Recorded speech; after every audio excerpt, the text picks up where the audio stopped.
Kapod wang'iyo mogo motenre kod yierono mar ODM, ranyisi mar gwenyruok e paro nenore kind moko kuom jokanyo mag duond bura mar ODM e kaunti ma Nandi. Chal makoro iteno gi yiero ma jotend duond burano mag kor gwenge.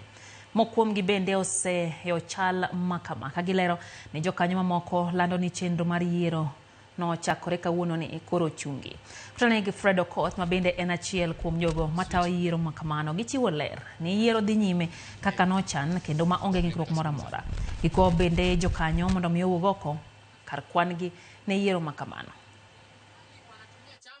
Kuna mambo na ukabila Nandi. Tumesimama na chama mobilization ili watu wajue kwamba kutakuwa na uchaguzi. Chama ni lazima kuweko advertisement ya watu kujua ya kwamba kuna uchaguzi unafanyika.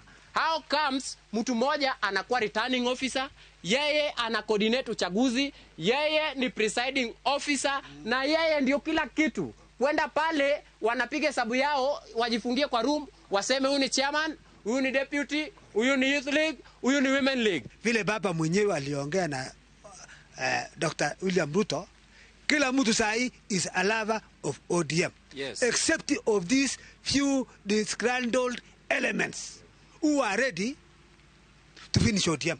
And that will never happen. Ikiwa watachaguliwa kesho, ni kusema kwamba hao ni makatels. Hao sio viongozi wa ODM Nandi.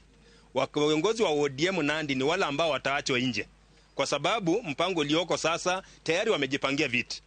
Kwa hivyo hata tukienda kesho kwa uchaguzi tayari wamejitangaza. As from 2017 ilikuwa NASA wakaingia. Ikakuja 2022 ikakuwa Azimio wakaingia. This time round hatutawaachia nafasi. Tunataka kuhakikisha kwamba demokrasia katika chama chetu cha ODM kiko imara. Kwa hivyo wale ambao watawania vitu vyovyote muwe tayari kupambana na wenzenu. Nataka amani. Sisi ni watu wa amani. Kama chama chetu cha ODM tunapenda amani. Hatutaki furugo, hatutaki vita.